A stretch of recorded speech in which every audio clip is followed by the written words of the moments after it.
Buenas noches a todos, bienvenidos al KJCC Poetry Series, al CWS Events. Hoy es un día de gran celebración, veo que está muy festivo el ambiente y mucha alegría por la presentación de la obra reunida Gravedad de Mariela Dreyfus, que ya le damos un gran aplauso de nuevo.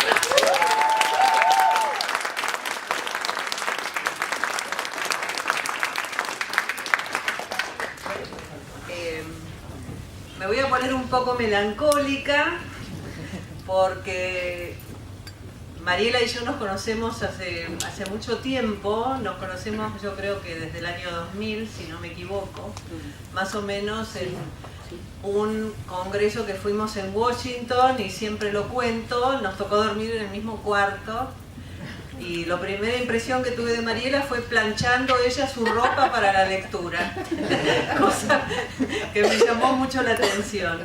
Pero más o menos nomás, pero bueno. Dice mucho de su meticulosidad, ¿no? De su meticulosidad en cuanto a la escritura, al proceso de escritura, y eso lo fui aprendiendo, digamos, ya de entrada, y al escuchar en ese momento sus poemas. Desarrollamos una amistad en ese momento, las dos vivíamos en New York, y lo cual generó también la posibilidad de que trabajáramos juntas en NYU, donde Mariela entró creo que en el 2003, y también estuvimos juntas, colaboramos juntas con Silvia Molloy para armar el programa de escritura creativa en español, que nos reúne también hoy en este momento aquí, o sea que es una experiencia de amistad, de trabajo también, y sobre todo, y a partir de lo que es el lenguaje poético y la relación con la poesía.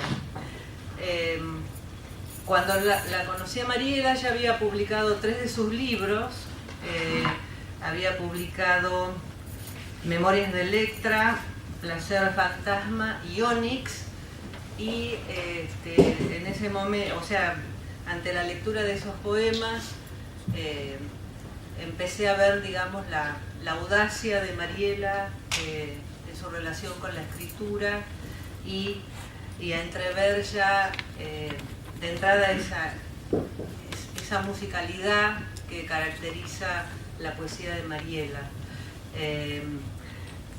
La poesía de Mariela está basada en ritmos, creo que son los ritmos que van generando el proceso de escritura, y esos ritmos tienen que ver también con los ritmos del cuerpo, con el proceso, el arco que se va dando con el cuerpo a partir del erotismo, la relación con la maternidad, la relación con la muerte, la enfermedad también, y cómo eso también se ve en otros autores, porque digamos el grado de erudición de Mariela con respecto a la poesía y al arte y a la música también es muy amplio, y entonces empieza a generar estas relaciones textuales y artísticas y de ritmos, yo diría, de ritmos, con todo un campo enorme de escritores y de artistas. Seleccioné algunas citas de Mariela que me llamaron y me siguen llamando la atención. Cuando la conocí a Mariela, ella ya había publicado Onyx, y armamos una serie de lecturas que se llamaban Poesía Desencadenada, donde una se leía a la otra, cada una se iba leyendo a la otra poeta, y a mí me tocó leerla a Mariela, y en ese momento me llamó muchísimo la atención este verso de Onyx, que dice, creo que es el poema Bucólica, donde dice al final: soy el beso del insecto en el alambre. Entonces, también quiero decir que acá se puede ver como esa aproximación, como, no quiero decir la palabra fría, digamos, pero como esa aproximación así, implacable diría, esa es la palabra, implacable, que tiene con respecto al lenguaje y a las imágenes, en donde puede enfrentarse, digamos, con lo duro, con lo doloroso, pero desde un lugar que también creo que se relaciona un poco con la escritura de Blanca Varela, que ella admira tanto, y con la escritura de todas las escritoras de los 80 también en Perú, con los cuales formó un grupo muy fuerte. Yo me imagino que ustedes van a hablar más de todo ese tema, pero quiero seguir después con una cita de Pez, o no una cita, sino una serie de poemas que se llaman, o que comienzan con la frase ciudad metálica, en donde Mariela se enfrenta con la idea del embarazo y de la destrucción de la ciudad después del 11 de septiembre, y en ese poema, digamos, va entrelazando estos dos conceptos, la intimidad de lo que ocurre en el cuerpo con el pavor de lo que está pasando afuera. Y también, digo, son muchos años de estar juntas y son cuestiones que hemos vivido muy intensas, digamos, ¿no? En New York y en nuestra relación también. Más adelante, Mariela publica Morir es un arte junto con Cuaderno Músico, y tuve la alegría de escribir un prólogo para ese texto, y que apareció también en la contratapa original cuando lo publicaron en España, en Amargor. Y me gustó mucho en Morir es un arte, o ese poema que comienza: no quiero hablar de la muerte que ronda, pero lo que hace es hablar mucho de la muerte que ronda, pero ronda también en ese sentido de circular que tiene su escritura. En Cuaderno Músico, casi estoy terminando, en Cuaderno Músico, Mariela dice: yo crecí al compás de dos sonidos, los dedos de mi padre, ahora no veo lo que puse, los dedos de mi padre golpeando las teclas, y el golpe de su puño estrellándose en la mampara de vidrio del salón. Muy impresionante los dos aspectos del compás de los sonidos con el que crece Mariela Dreyfus, y ese compás, digamos,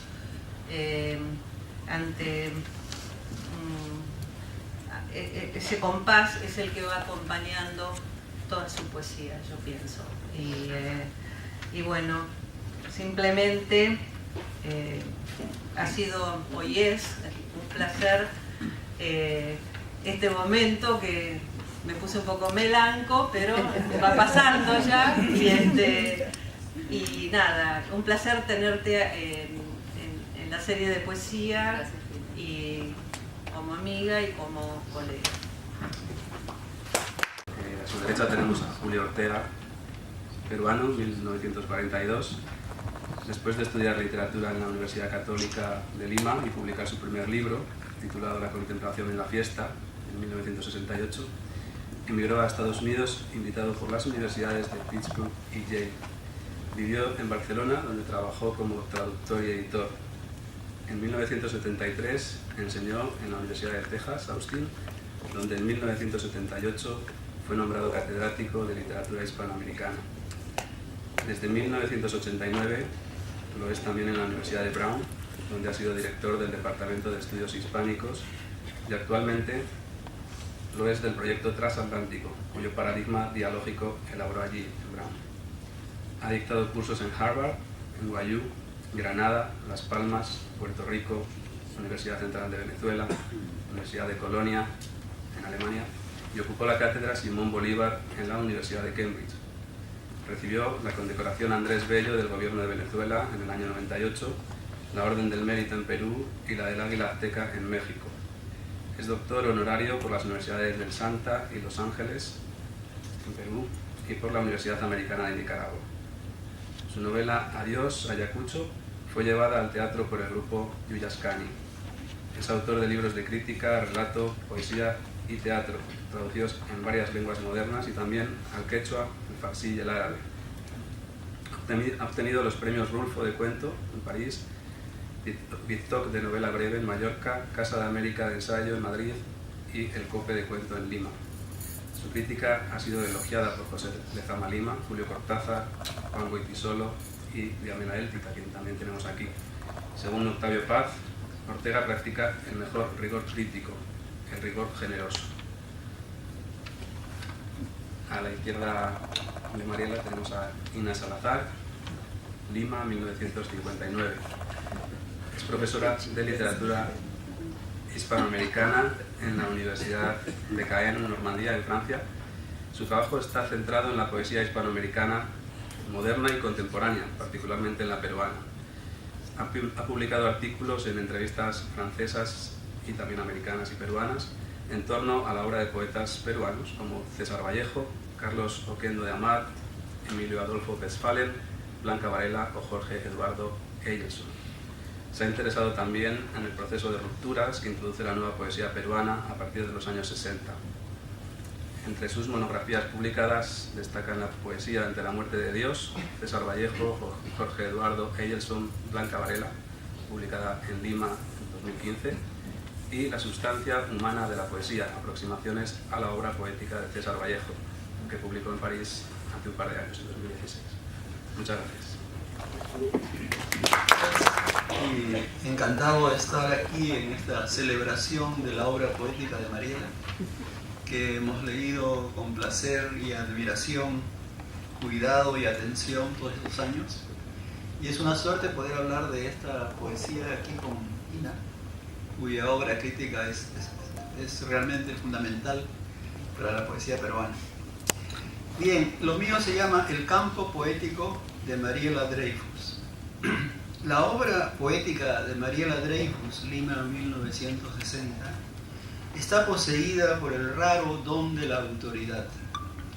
Al contrario del paradigma vocálico fluido de poetas como Emily Dickinson, cuya dicción discreta requirió de su propia puntuación entrecortada, que sus editores pronto reemplazaron por la puntuación del inglés, que es su protocolo estructurante.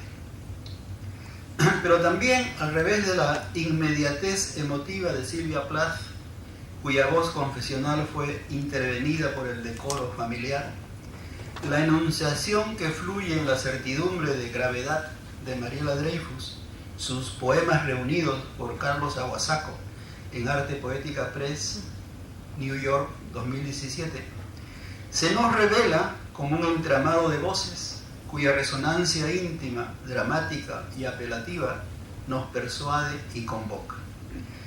Convocado y persuadido, el lector se hace cargo de la convicción de ese reclamo y pronto es parte de la agudeza y el alegato de una voz, ¿cómo llamarla?, verdadera.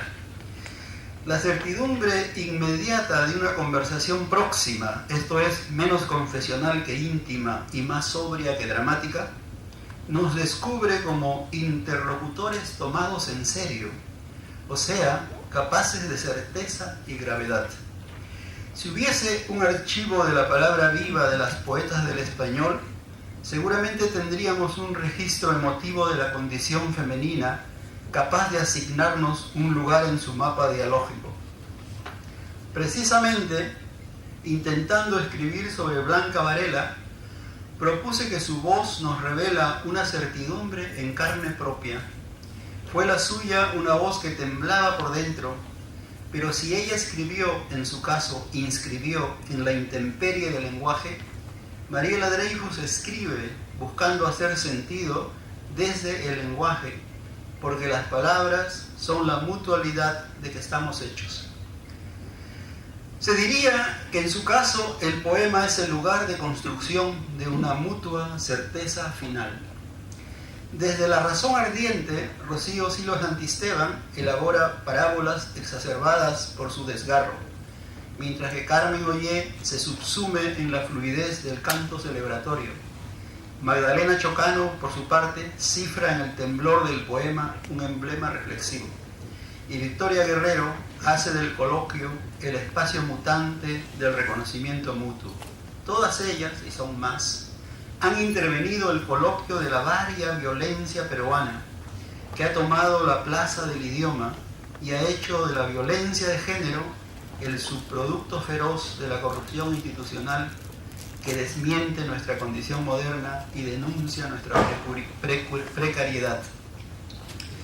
Esa matriz de veracidad ha sido explorada por Diamela Elti en sus novelas con la cónica elocuencia y de la concurrencia del lector, y en sus textos celebratorios del diálogo con el mundo que nos rodea. Beatriz Esteve, que está aquí con nosotros, escritora brasileña suiza, ha dejado también un testimonio de la certeza de la mirada femenina sobre el mundo, encantado por esa visión. Mi hipótesis es que la autoridad de esta poesía, Mariela, es más bien la autorización de una voz. El poema asume un habla autorizada para decir más de lo que dice, como si la certidumbre encendiera el ámbito de la comunicación entre nosotros. No pocas veces el poema nos descubre un lugar en la luz de la inteligencia mutua, esa revelación de nosotros mismos de cara a la verdad. De pronto, el poema nos llama, citados a dar cuenta de nuestra fe verbal. Por hábito, buscamos referencias a mano, un espacio social, un paisaje familiar, las afueras del poema. Pero Mariela Dreyfus no se detiene en los escenarios. Su escena es el poema material, el ingreso inmediato a la gravedad de su inquisición. Lo notable es que su indagación testimonial, crítica, agonista y estoica sea una pregunta por nos otros, por lo otro del nos. No solo el lenguaje pregunta por el hablante, también la naturaleza, hecha verbo, pregunta por el relato latente del sentido en pena, de la penuria de todo en lo precario de uno. Nos queda de esa zozobra el eco de otras hecatombes. Cito: cuervo de los desvelos y las penas en sazón, tú que oteas y muerdes entre la cruda hierba, cuervo de la tristeza y el insomne, sacude con tus alas del presagio, o aviéntame del pico un cuerpo a que aferrarme entre las piedras. El poema así es siempre otro poema. El habla entera es un eco suyo, como el mundo su paisaje y los hombres y las mujeres la migración del deseo en la soledad del camino.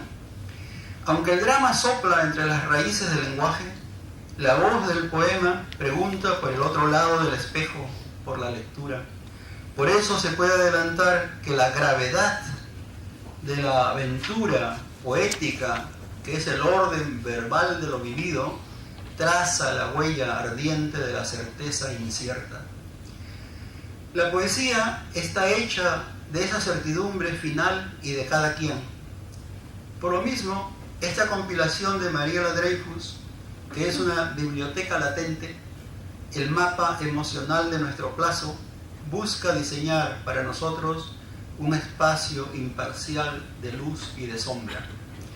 No nos promete la luz, no nos prodiga la sombra, nos dice que somos criaturas del claroscuro, del barroco de la resistencia anímica. Allí confronta como hechura del lenguaje la violencia de lo real, esto es la verdad. Pocos poetas se atreven con el espacio de la verdad. Cito: mentiría si digo que un instante la cordura como un dios mentiroso aló de mi vestido. La verdad, que en efecto es un La verdad, en efecto, es un desnudamiento. Por eso afirma Derrida que la verdad mata. Esto es, nos revela heridos. Julia Kristeva, por su parte, en Sol Negro, el de la melancolía desde Novalis, nos dice que la hija hereda la melancolía de la madre y la transmite a la otra hija. Pero aunque el luto a veces se proyecta como el linaje de la familia, en esta poesía prevalece la otra verdad, la de la voz de la tribu, que en soledad forja el tributo. Cito, apretados los labios me ejercito en convocar al fuego.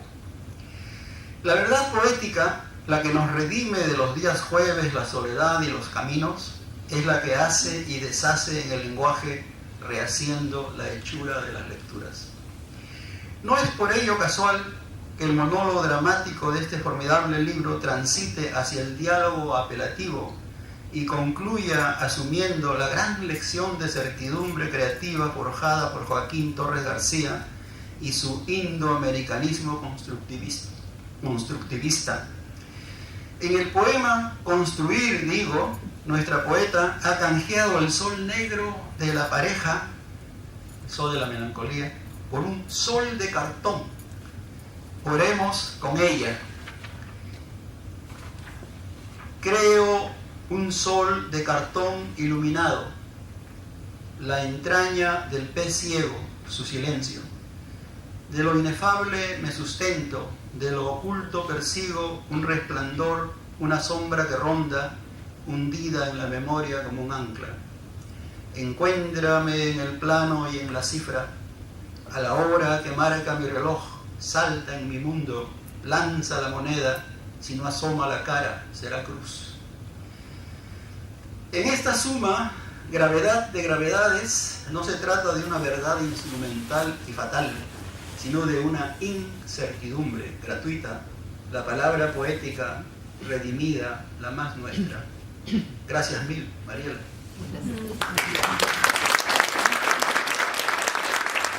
Ha sido un enorme placer entonces entrar en ese mundo que los diferentes libros, Memorias de Electra, Placer Fantasma, Ónix, Pez, Morir es un arte, Cuaderno Músico y La Edad Ligera van construyendo. Mundo que es también casa que acoge por la relación hospitalaria que se entabla con el lector, pero que es a su vez camino, ya que estos poemas reunidos están cargados de tiempo, de memoria y de devenir, y dibujan la manera en que la palabra madura y se transforma. Leer detenidamente Gravedad me ha permitido asimismo reflexionar sobre el lugar que ocupa la obra de Mariela Dreyfus dentro de la poesía peruana e hispanoamericana actuales, los aportes de las que es portadora. Les propongo una suerte de paseo por esta obra. Entraremos por el título para luego detenernos en dos puntos mayores, aunque hay muchos más, de esta poética. La centralidad de los cuerpos, por un lado, y los lazos entre vida y poesía. Me hubiera gustado concluir observando cómo esta obra construye otra tradición, pero a lo mejor no vamos a tener tiempo, ya veremos. El título Gravedad es una puerta de entrada, un umbral, si hablamos con las palabras de Gerard Genet. Este título, en apariencia simple y compacto, una sola palabra, un sustantivo, revela ya una poesía que no hace aspavientos, que va directo al blanco, al punto más importante. Pero esconde también, es una palabra que esconde por su pluralidad de sentidos, complejidades. En primer lugar, sorprende cuando algo se conoce de la poesía de Mariela Dreyfus, porque no es un término muy presente en sus textos. Sorprende también, sobre todo, como una definición general de la obra, porque su poesía está lejos de lo grave y lo solemne. Es todo lo contrario, un verbo que permanentemente busca la proximidad, busca una expresión lo más cercana posible a la experiencia vital. Hay quizás en esta elección una voluntad de antífrasis, de juego con la tentación de reverencia. Pero si ampliamos el campo de definición del término y nos centramos en su acepción física, o sea, gravedad como la fuerza que sobre todos los cuerpos ejerce la tierra hacia su centro, en contacto con la poesía de Mariela hace emerger una constante de su poética, la centralidad de los cuerpos, la manera como estos se atraen o se deterioran. Habla de la condición terrenal en nuestra era desacralizada, cuyo único horizonte es la muerte. sugiere también la voluntad poética de una expresión verbal que no aspira a la idealidad ni a las esferas celestes, sino que se arraiga poderosamente en las calles de Lima o de Manhattan, en la intimidad de la casa familiar o en la liquidez de la vida intrauterina. Gravedad es así no simple palabra, sino fuerza de atracción en la que deben vivir las palabras del poema. En ese sentido, detrás de gravedad está también la noción de peligro vital, de una escritura que se atreve a explorar zonas de riesgo, momentos o experiencias únicas, difícilmente comunicables en su singularidad, como el placer sexual, el sentimiento de pérdida, la conciencia de las sucesivas renuncias, que el lenguaje común tiende a formatear y para el cual hay que encontrar la palabra justa y lúcida, una escritura por consiguiente que se juega el pellejo y no juega. Finalmente, si consideramos la tensión creada entre el título del conjunto, Gravedad, y el del último poemario en proceso, así dice, La Edad Ligera, que es bello homenaje al Garcilaso del soneto 23 y a su Carpe Diem, resuena el paso y el peso del tiempo, desde el cual se escribe o se relee y recompone la obra, es decir, un decir poético que es evaluar, sopesar, pero que a la vez no deja por ello de ser reclamo o de ser sed. Paso al segundo punto, la centralidad de los cuerpos. Todo empieza con Memorias de Electra, 1984, que se abre con dos epígrafes, uno de Martín Adán y el otro de Carmen Ollé, con quien se entabla ya una complicidad y diálogo, y que dice lo siguiente: un cuerpo que sufre insoportablemente exige, al margen del sistema solar y las estrellas, su liberación inmediata. Estos versos hacen del cuerpo centro de gravedad y, por su tónica combinatoria, llaman a una poética activa e incluso violenta, pero cuyo objetivo es la liberación. Esta liberación del cuerpo anunciada va a correr parejas con una necesaria liberación de la palabra, doble operación que pasa por la transgresión y cuya manera va a decirse en el primer poema casi epónimo, Memoria de Electra. Así comienza: soy un hombre, he construido un templo donde mi virilidad no tiene límites. Es la primera máscara del yo, una joven, sulfurosa poeta que escribe como un hombre y reivindica colocarse en ese lugar reservado a los hombres, robando como Prometeo el fuego esa virilidad agresiva, ese, cito, semen angustioso y renovado. Y ya se enuncia el programa del libro con el final de ese mismo texto: pero soy un hombre, que nadie se atreva a profanar mis reinos. Programa de transgresión, pues se reitera un poder que va a ser usurpado por la hablante, la cual va justamente a profanar esos mismos reinos. El resorte de la transgresión está en el personaje escogido, figura invertida de Edipo, máscara o persona que asume la locutora, y las sonoridades del nombre mítico, Electra, hacen del lenguaje energía, electricidad, deseante, y nos hacen pensar en las máquinas deseantes de Deleuze y Guattari, en un mundo, una realidad dominada por el flujo sexual. La palabra se desinhibe, se permite hablar de todo lo que le estaba vedado a la mujer: la excitación sexual, el coito, el poscoito, los órganos sexuales, los ruidos, etc., en una dinámica de liberación con respecto a las prohibiciones y construcciones sociales. Para romper con todo, dice el título de la segunda parte de Memorias de Electra, y eso es lo que hace. El despliegue de esta energía rompedora tiene como escenario la urbe, que es en realidad más que simple escenario. Los cuerpos y la urbe se responden, interactúan, generando una poética específica. La energía fogosa de los cuerpos y el ritmo moderno y pululante de la ciudad intercambian signos, se confunden. La ciudad es, cito, frágil y palpitante como un sexo enamorado, y la atracción de los cuerpos se equipara a las máquinas de pinball. Se transgrede el decir decente como se franquean los límites de la ciudad pudiente. Y dice así, cada vez rodando más abajo: Lince, Lima, la victoria. La poesía se profiere en la ciudad, pero sobre todo desde la voracidad de los cuerpos, como lo anuncia el verso del poema emblemáticamente titulado Poética: solo nuestros cuerpos voraces. O sea que la palabra emerge de esa fuerza erótica, percibida como hambre incontenible, peligrosamente exigente y excesivo. Lo que exigen nuestros cuerpos, dice este magnífico verso, son el comienzo y el final de todo. Hemos cogido el instante y yacemos desnudos burdos semidioses. Así concluye este poema. Sin embargo, este casi culto corporal no cae en la obnubilación. Permanentemente emerge una conciencia que se expresa como autoirrisión, cito, así como en los desnudos de almanaque, la misma posición apasionada, soy un remedo de película moderna. O lúcida constatación, como este placer ya ha sido pagado, todo es dinero, todo se vuelve papel moneda, el goce es dejado sobre sábanas prestadas. La conciencia va a ser cultivada a lo largo de toda la obra de Mariela, como lo muestran los libros siguientes, Placer Fantasma de 1993 y Onyx de 2001, en que se afianza el vínculo entre placer y amor, pero para mostrar los reveses de esa fuerza plena. En el primero, de bello título sugestivo, se efectúa un desplazamiento interesante de la presencia a la ausencia, de la atracción física de los cuerpos al territorio de la fantasmática, de la imaginación y de las representaciones. El amor es así diaria mentira, o es ausencia, o es espera, puede ser representación imaginaria, sombra perseguida.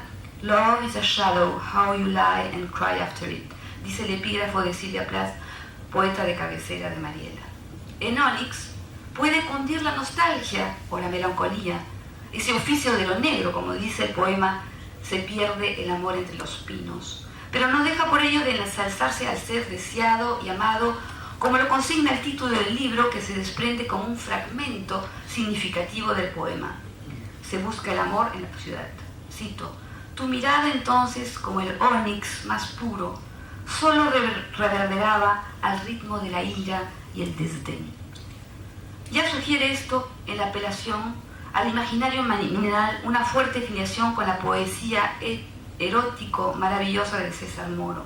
Esa referencia es también indicativa de la manera como la lengua erótica de los cuerpos amorosos se va enriqueciendo, complejizando.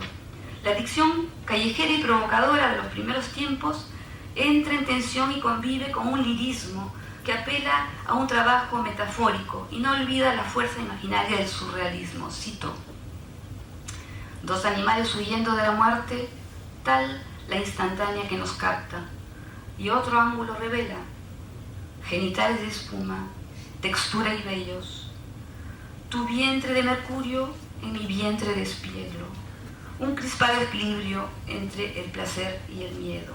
Este poema se llama Imagen. Interesante. Se ve aquí que la exaltación del goce físico incorpora el límite de la muerte. Y en otros poemas compite también con la vivencia del deterioro de los cuerpos afectados por la enfermedad. Cito, y te entrego un secreto, mis secreciones sigilosas fluyen de la salud al mal. Otra cita, ahora este cuerpo por el que anoche navegaste sin parar es una masa floja, un tubo de ensayo que espera el veredicto. Así canta el poema, todos saben que vivo, que respiro. Y vemos aquí ya con este título La sombra del padre Vallejo, que aparece claramente. Y que vuelve en la obra de Mariela Dreyfus como en esa primacía del devenir biológico. Una dimensión diferente del cuerpo, que es la vallejiana, en las antípodas de la atracción erótica que hace del cuerpo una entidad sufriente de la vida. En Vallejo el cuerpo es sufriente, transmite un proceso de paulatina e inevitable descomposición. Con Vallejo también Mariela comparte esa suerte de rebelión ante el poder y la tiranía de la ciencia, como se ve en Morir es un arte, en que el cuerpo se rebela contra la medicina, sus preceptos y su asepsia. Lo que mata a la bacteria puede también matar al amor, dice ella. Y con esto termino esta primera parte. Vida y poesía tienen lazos muy poderosos en la obra de Mariela. Como lo ha dicho ella misma, en sus años de juventud se sintió muy cercana al surrealismo. Este dato es quizás el primer punto de arraigo de esta aspiración permanente a borrar las fronteras entre arte y vida. Estaba, si pensamos históricamente, la intención primera de Dada y luego del grupo de Breton de rebelarse contra el lugar que la sociedad burguesa le asignaba al arte en tanto que institución. proclamando que la poesía debía ser hecha por todas e insertándola en la vida. Esta misma aspiración vanguardista va a ser peruanizada y actualizada décadas más tarde por Hora Cero, en su capacidad de incorporar nuevas experiencias vitales, nuevos personajes, nuevas formaciones discursivas, subalternas, y también por ese utópico deseo que tenían de abrir el poema y consignar la realidad vital con su llamado poesía integral. La joven Mariela Dreyfus, que funda con Roger Santibáñez durante una conversación en el UONI, Chifa Bar del Girón Belén en septiembre de 1982, el movimiento Cloaca, ya abriga esa aspiración.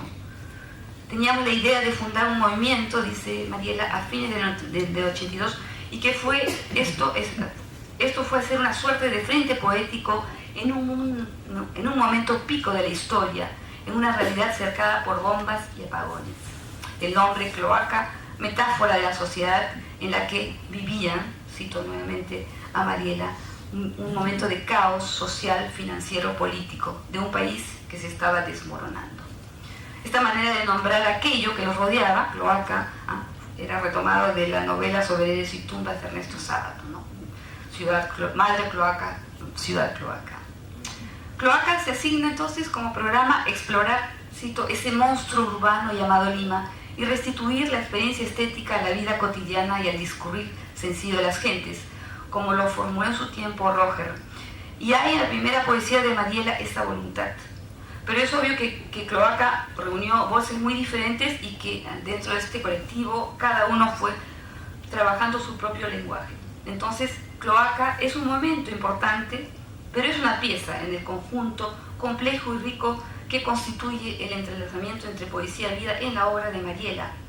Corresponde al impulso vanguardista, rompedor, contestatario que fuerza las convenciones y abre el lenguaje poético al flujo de la realidad. Pero este entrelazamiento entre poesía y vida también implica, como lo sugiere Mariela, el hecho de que su poesía puede leerse o debe leerse como un recorrido vital. Nosotros, lectores, constatamos que el yo poético se superpone con el biográfico. Esto es válido en toda la obra y se verifica hasta en el último libro en proceso, La Edad Ligera, 14 poemas sin título ni puntuación que vuelven a los primeros tiempos, a la iniciación poética, a la bohemia de Lima y a ciertas referencias icónicas, la Beat Generation, Rayuela de Cortázar, los Beatles, Rimbaud, Silvia Plath, Moro, Humareda, etc. No hay en esta voluntad de ver la poesía como un recorrido vital una biografización de la poesía. La escritura de Mariela nunca deja de ser terreno de experimentación, como lo vemos en Cuaderno Músico, que se propone inspirarse del jazz para dar cabida a la improvisación y que se traduce en largas tiras de versos sin puntuación, en que, como dice Mariela, puede al fin soltar las amarras a las palabras. Entonces, vienen juntos siempre experimentación y libertad, tratar de sacar de sí a las palabras, pero siempre haciendo de la experiencia del sujeto empírico la materia más básica del poema.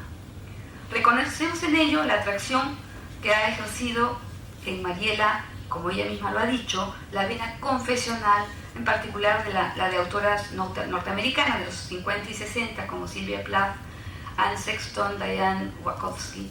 La primera muy presente en Gravedad, por epígrafes interpuestos, y su conocido verso Morir es un arte, que se convierte en título del libro. De lo que se trata en la poesía de Mariela es de encontrar un lugar entre la experiencia vital y la experiencia de escritura, de borrar las distancias entre ambas. Y por eso Mariela se remite a menudo a estas voces que, como ella dice, escriben al borde del abismo. En ese sentido, si bien hay inevitablemente en todo poema una escenificación del yo siempre máscara, siempre construcción de una persona, la escritura no deja de ser por ello siempre también exposición vulnerable. A medida que avanza la obra, se despliega una conciencia cada vez mayor de esta manera de vivir la escritura. Es significativo el poemario Morir es un arte, dedicado a la madre de la poeta y con epígrafe de Silvia Plath, único poemario con fotos de familia en el que se conjugan por un lado los tiempos y espacios vitales primigenios, como por ejemplo en el poema Marina, poema El mar, y por el otro, la muerte de la abuela y de la madre y la vivencia de la enfermedad. Es un libro que destila profunda melancolía y que parece vencer la pulsión de muerte, sobre todo si vemos el poema dedicado a Sarah Kane, Lid Negra, pero que en el decir mismo se da una lucha por no dejarle a la muerte ningún dominio, como dice la cita de Dylan Thomas. Otro libro significativo que se construye como vado entre experiencia vital y experiencia de escritura es Pez, de 2005. Metáfora que remite al embrión en el vientre materno. Cito: siento en mí tu latido, pececillo, que es el mío latido, escondido. Y en el cual la observación de esa vida que va tomando forma se da desde la perspectiva de la madre que gesta y que se convierte en una especie de medium entre el niño y el mundo. Experiencia vital y experiencia de escritura se construyen admirables figuras como la de la matrioshka, bebé, madre, ciudad, o como el neologismo matria. Pez plasma así un imaginario en que se entrelazan la maternidad y la ciudad. Antes que Mariela ya lo había hecho Blanca Varela con su largo y emblemático poema Valses, de valses y otras falsas confesiones, pero Mariela dibuja una configuración diferente. Es otra la experiencia vital y poética, son también otros tiempos. En Pez, Mariela hace del arraigo de la ciudad, hace un arraigo con la ciudad de Nueva York e introduce, como ya lo dijo Lila, la conmoción y la sideración producida por los atentados del 11 de septiembre. Y eso se consigna con la fecha que se pone al final del poemario, 11 de septiembre de 2005. La vida entonces es un remontar el río de la muerte. Ahora tú y yo hemos de remontar el río de la muerte, dice el poema. Y la ciudad es como una madre que pare, que da a luz muerte también. El poemario parece interrogarse cómo dar la vida en un mundo irrespirable de cuerpos desmembrados, de cuerpos cayendo al vacío. Gestación y destrucción entonces se confunden. El poema es el lugar de esas interrogaciones fundamentales, pero también el lugar de cierta profesión de fe. Cito: apaciguado está un instante el caos y ya asoma en el cieno una flor y en los escombros la palabra cumplida, el nuevo fruto, la música ventríloca y cantora. Habrá siempre entonces apuesta por la vida, cito: ¿cómo apuesto por este breve minúsculo episodio que en el reino de los vivos nos coloca para danzar, tal vez amar, o acaso pronunciar una palabra, una sola que nos salve?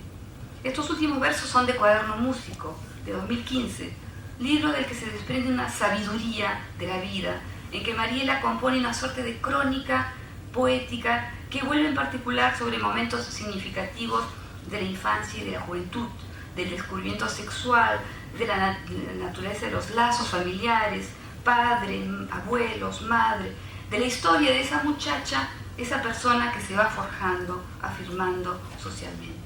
Cuaderno Músico nombra con ese título un quehacer creador desde su materialidad o su carácter artesanal, el simple cuaderno. Pero el cuaderno es músico y no musical. Es entonces una metonimia del creador y el trabajo poético es por eso quizás ir al fondo del ser a buscar los ritmos esenciales. La poesía de Mariela en ese sentido entonces hace de la poesía una suerte de genealogía, una suerte de rastreo de los ritmos que nos constituyen y nos forman. Como lo dice el cuarto poema citado también por Lila: yo crecí al compás de dos sonidos, los dedos de mi padre golpeando las teclas de su vieja Underwood y el golpe de su puño estrellándose en la mampara de vidrio del salón. La formación de la persona y de la escritura hacen uno a través de esos ritmos primarios, ritmos de vida, significantes. Aquí, sobre todo, del entrelazamiento entre creación y violencia original. Estos ritmos esenciales rastreados se encuentran también en Pez, cito: madre Manhattan, magnífica guarida multiforme, mega matriz marina y musical. Míriadas de ritmos, red de manos, me crezco en ti y en mí se multiplica el otro cuando mareada me miro en tu mercurio. El poema en sus ecos, juegos sonoros, teje redes rítmicas que apuntan a arraigar el lenguaje en la materialidad, para hablar justamente de, cito, este oficio de construir palabras con mi cuerpo para darte otro cuerpo antes de que se apague la luz de la pantalla y anochezca. Cuaderno Músico se cierra con la evocación de la música afroperuana, música que hace volver hacia atrás a la semilla. Es pues búsqueda de los ritmos originales. Es también rastreo que se proyecta hacia adelante, cuando el hablante se pregunta: si encuentro la pauta melódica y absorbo la energía que se reparte de oído en oído.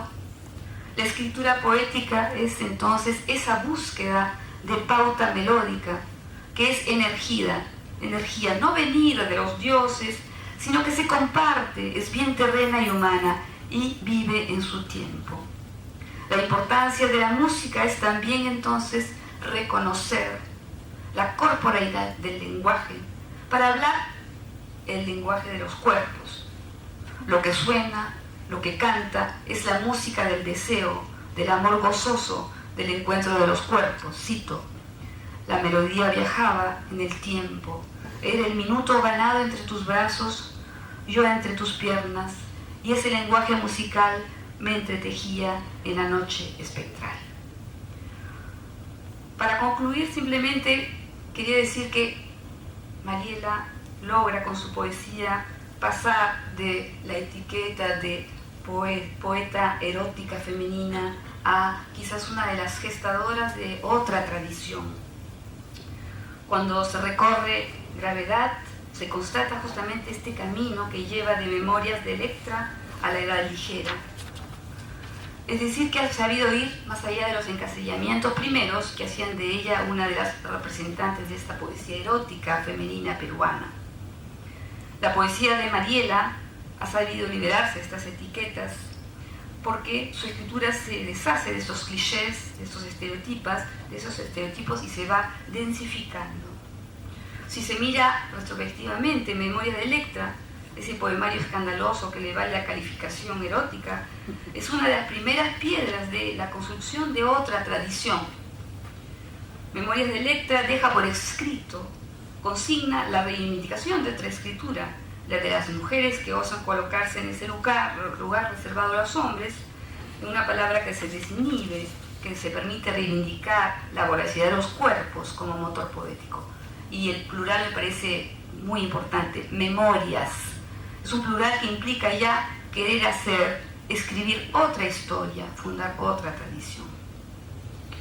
Estas memorias, que inicia el primer libro, se prosiguen en los poemas siguientes y dibujan otra historia. Vislumbran entonces quizás otra línea de poetas, que no es solamente femenina, sino que está conformada por aquellos que rechazan lo canónico o se sitúan fuera en una actitud contestataria, como César Moro, por ejemplo, convocado y citado en Nocturno y Viento, y cuyo influjo, como hemos visto, se verifica en la exaltación erótica del ser amado que se nutre del imaginario maravilloso surrealista. Esta filiación moriana ha sido reivindicado en tanto referencia fundamental por otras poetas contemporáneas a Mariela, como Patricia Alba o Rocío Silva Santisteban. Se teje entonces a lo largo de toda la obra de Mariela una línea de poetas en las cuales también está Rimbaud, está la Beat Generation y también está Vallejo, evidentemente, poetas marcados por el inconformismo y también por un cuestionamiento de una poesía desvinculada de la experiencia vital. Pero es obvio que la poesía de Mariela tiene un diálogo privilegiado con creadoras mujeres peruanas, Carmen Ollé, Blanca Varela, Rocío Silva Santisteban, o extranjeras, Silvia Plath, Leonora Carrington, Sarah Kane, que escriben al borde del abismo, que sufren marginalización por ser diferentes, transgresivas y mujeres. Pienso en Carrington o en Kane, que tienen destinos trágicos, Plath o Kane. A lo largo entonces de los diferentes poemarios de Garedar se va dibujando esta tradición, esta otra tradición, que si bien se focaliza en lo contemporáneo, recupera y lee de otra manera las herencias y filiaciones. Está también Sor Juana Inés de la Cruz, o Santa Teresa, o Elizabeth Eleanor Siddal, o Else Lasker Schüler, poeta y dibujante judía alemana. A través de todas estas figuras, la hablante parece travestirse en otros personajes, contarse a través de otras mujeres, de otras máscaras, de otras experiencias. Son voces que confluyen en la suya, pero para proponer una poesía sumamente personal, que no equivoca su camino ni su vocación. Termino con este pequeño verso antes de darle la palabra a Mariela. La que indaga y persigue, esa soy. En primer lugar, quiero darle las gracias a Laura Turegano, de King Juan Carlos Center, a Lila Semborain, que es la curadora de la Poetry Series, que como digo ya es casi legendaria. Está desde el año 2003, si no me equivoco, esa serie. A Rubén Ríos Ávila, director del programa de la maestría, por haber tomado la iniciativa de presentar mi libro aquí, e invitar a Julio Ortega y a Ina Salazar, críticos peruanos que aprecio, para comentar el libro. Gracias a todos por su presencia. Me parece increíble haber llenado el auditorio. Tuve ahí un par de pesadillescas noches pensando que iba a estar todo el centro totalmente vacío. Me parecía llenar un auditorio así para la poesía era como llenar un estadio. Eso era un poco el símil que yo hacía. Entonces les agradezco a todos y cada uno de ustedes por estar aquí. Entonces voy a leer algunos poemas de Gravedad. No sé si necesariamente aquellos a los que se han referido. Lo que hice fue elegir uno o dos de cada libro.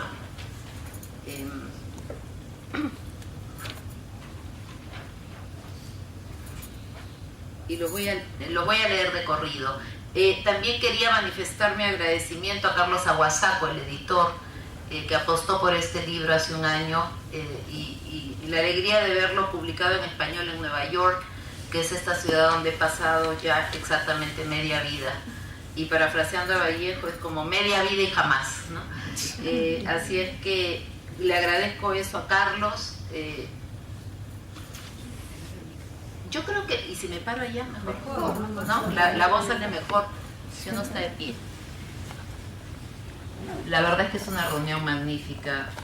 Está mi familia, están los colegas, está Yamela, los ya mencionados, alumnos, exalumnos, amigos de mucho tiempo aquí en New York y nuevos amigos. ¿Se escucha? En la casa de Aguarico. Tú también tienes miedo. Absurda la estrechez del dormitorio y las ventanas con ojos como de buey observándolo todo. Nuestros miembros se resisten a la fiesta. Debiera ser menor la luz que nos descubre, menor el resplandor de sus reflejos sobre el catre. Entonces tus hombros, tus caderas y tus dedos, entrelazados en libertad propicia, formarían simetría con los míos hasta perder la calma. De Banqui. ¿Ante quién me arreglo en el umbral para esperarte sola, desterrada? Mi piel se extiende en su brillo y se devora. El reloj de papel hace guiños sonriendo. Ardiente tu cuerpo no llega en la ola del tiempo. La vela que antes me alumbró, ahora duda. ¿Ante quién el umbral al fresco viento? Fresca hierba que no fluye ni aroma. ¿Ante quién los dientes, la prisa y el asombro? El umbral es de polvo y tu cuerpo no existe. Todos saben que vivo, que respiro. 1. inquieto, descubre la pastosa consistencia de mi lengua, este placer amargo que sin pensar te entrego. Y te entrego un secreto, mis secreciones sigilosas fluyen de la salud al mal. Oscuro túnel, vena donde se agita ese líquido enfermo que cada 2 por 3, una de blanco ha de pulsar mientras aprieto el puño. 2. Hospitales, un olor a lejía invade sus paredes verdes. Allí bien pueden salvarte la vida o quedarse con tus huesos para siempre. Y aquí está mi osamenta. Este es el débil cuerpo que pasean de consulta en consulta. Este el espectro que concede. Estira la lengua, respira profundo, relaja las piernas, escupe. Un Cristo divinamente clavado en la pared proyecta el sufrimiento hasta su límite. 3.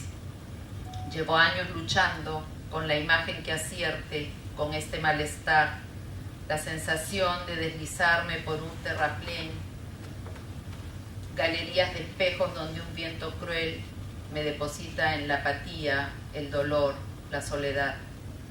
A ratos intuyo mi interior como una cueva cuyos tejidos se contraen y aferran a una forma seca.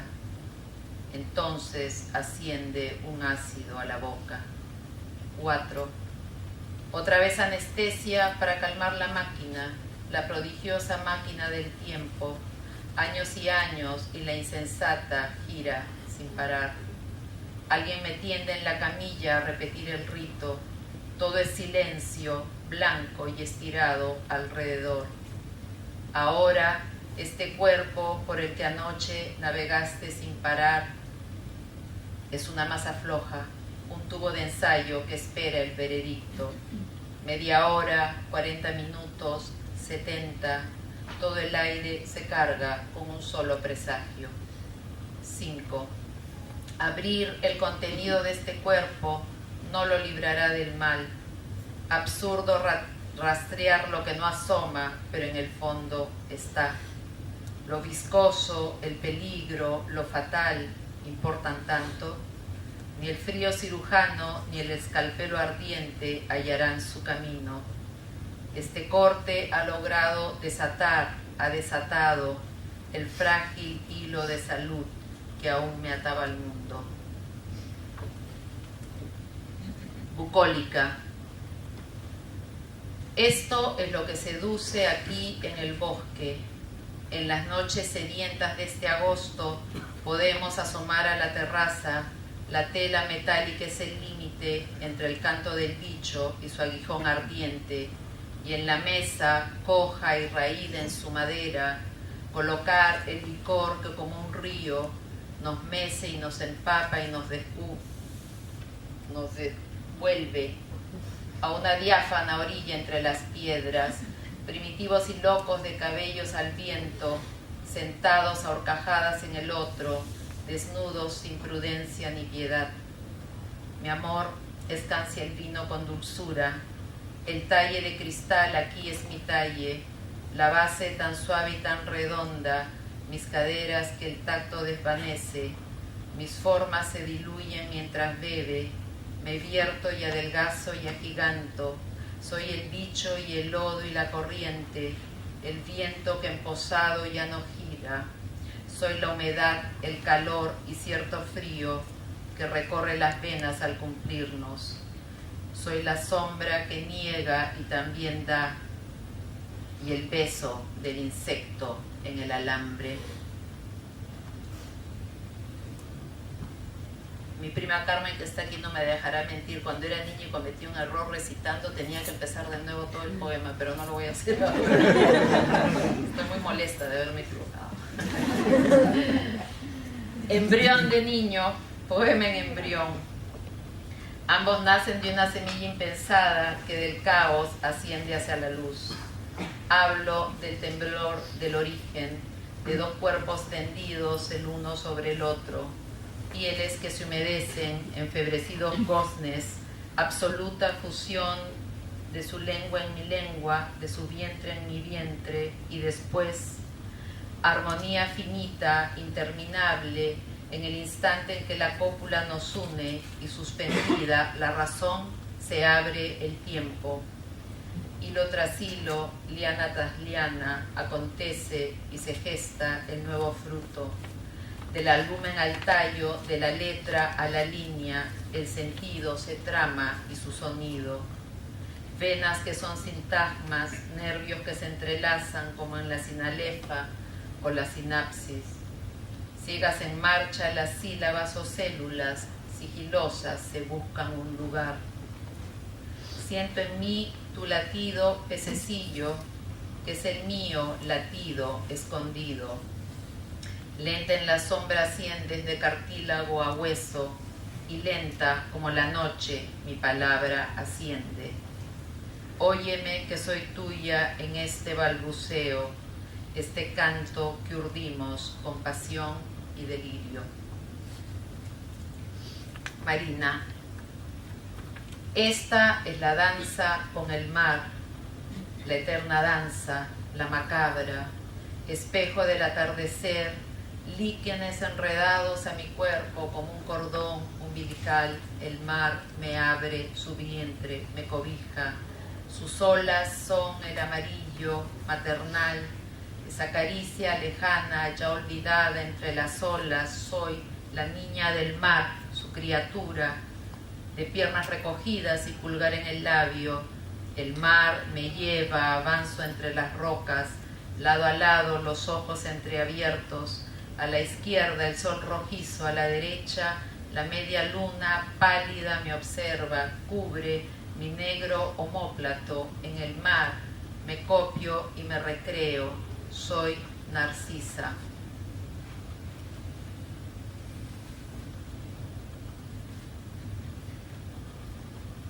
Matar a una mosca, que se lo voy a dedicar a Gabriel, aquí presente. Ahí aparecen frescamente los dos niños. Matar a una mosca. ¿De dónde habrá venido, me pregunto, con su mínimo estar, con esa vida que de acuerdo a Gabriel, a sus manuales, dura apenas un día o a lo sumo una semana entera, así girando, sobrevolando ciega o casi ciega entre lo sucio, el humo, ciertos trastos? La miro y la maldigo. Imposible cazarla a la volada. Por ahora ella gana mientras pico cebollas y tomates, jitomates, y sonríe tal vez ante la chance del tiempo generoso que le otorgo de puro desidiosa, o es quizás mi mala puntería que la tiene rondándome elástica y hedionda. Martín, que es avispado, sugiere usar spray, santo remedio, pero no tengo spray y no consigo entrar en lo moderno de las cosas, la dinámica handy, todo listo, ready-made la comida, el traje, el modo de matar a la mosca embelesada.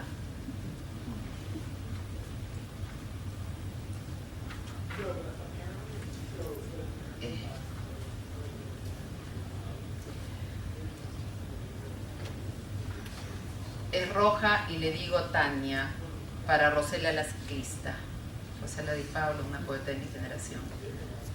En mi bicicleta vuelo hondo, planeo el infinito de una calle acerada, la monto cual montara un caballo a los 15, sudorosos los belfos y la grupa, el vaivén de mi cuerpo en el asiento, me inclino hacia adelante, me llevo por delante cierta música,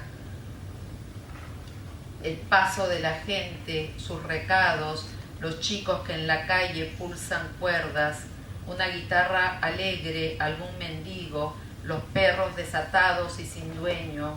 En las veredas del barrio se acumula la mugre, las comadres conversan de reojo, me contemplan la espalda desnuda, el verano broncea mis omóplatos, llevo apenas una blusita mínima. La brisa acaricia también mis flacas piernas. No temo las miradas en la bici, le doy al timbre sordo, con ahínco pedaleo despacio, si agita el corazón, me salta en el perímetro, 5 esquinas, las salto a toda marcha, en rumbo al mar, bajo el acantilado, soberana, en picada, los frenos apretados, voy vertical al polvo, a la hondonada. Cuando llego a la arena, un ruedo de pelícanos me espera, un trago en la casaca o en el casco, mis compinches, los fósforos, el ron, armamos la fogata frente al sol, pero luego es la luna que nos mira, prendemos otros fuegos, subversión, por el puro placer de revelarnos. Los volantes mosquitos, los insectos azules son de noche, en la orilla, las rayas, las palabras, los cabellos de todos guarecidos, en la sombra, los labios, el oído, mis compinches y yo nos abrazamos, bicicletas o fierros retorcidos, el bosque de metal es nuestra cueva, después trepamos la colina, escupimos la ciudad para que arda.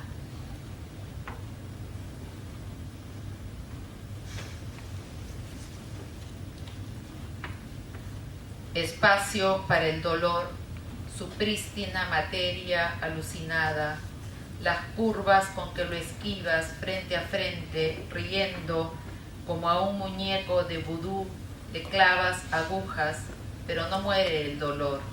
Del barro vuelve a levantarse, sus labios te susurran, aquí estoy. Entonces no queda sino habitar con él, servirle el desayuno, llevarlo conmigo en la cartera, pegado a la cadera, que a veces parece que se abre, pero vuelve a ti ese aguijón físico a la izquierda, más arriba a la diestra, y aunque es áspero el dolor se te clava en el pecho, le crecen dedos, garras afiladas. Vas sumando dolores uno a uno, los atas en un haz, les pones nombre. Hay dolores antiguos como en Rilke, aún no florecidos. Su roce es golpe seco, como una sed eterna, temporal, que pasa, vuelve y reposa también horizontal. Así lo llevas a la cama, le cepillas los dientes al dolor, siéntalo en tus faldas, dale un abrazo, nada temas.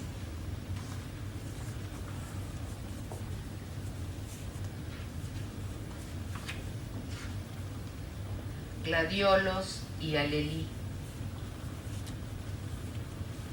Papá cree que sentado ante la tumba de mamá, ellos conversan. Le lleva flores, despliega su sillita, le cuenta de sus días sin ella, tendida bajo tierra. Él la imagina idéntica como antes. No quiere ver el paso de las horas. Es insólito el modo en que los vivos se ligan a sus muertos. Papá cree que ella incluso puede oírlo, y si cierra los ojos, así dice, es como si escuchara un vientecillo soplándole una frase.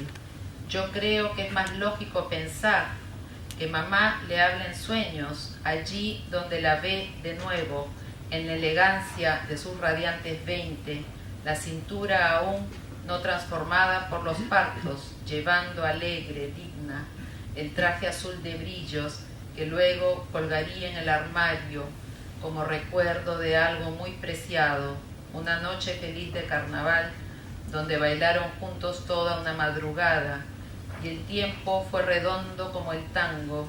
En ese baile hablaron de lo eterno y ahora papá sabe que no hay mejilla tibia, lo que da es un frío sentado allí al borde de la loza, riega las flores, pliega su vieja silla, es antigua, cuenta aún el plazo que le falta para danzar con madre sin soltarla. Y de la edad ligera, 14. La muerte se posó en la copa de un árbol, en lo alto del árbol cantó. Sus flacas ramas roídas por la estación del frío, el pájaro agorero paca no dejó de croar pese a la lluvia. Los cadáveres se fueron apilando, sus labios ya resecos besaron el fondo de la tierra. La fosa al destaparse olía como la carne que largo tiempo se pudre. Las fotos viajaron del campo a la ciudad.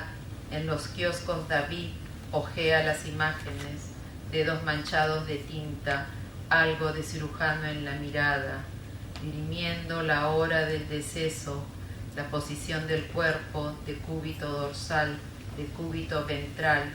Entra la muerte en nuestras vidas. Asomamos del colectivo al bar, garabateamos papeles en contra de los cuerpos escindidos, los cuerpos chamuscados. Las palabras deben tener olor a pólvora, efluvios de formol. Deben llevar algo de sangre entre los bordes. Las palabras gotean en la autopsia. Revolviendo en la sombra, arden las palabras. Muchas gracias.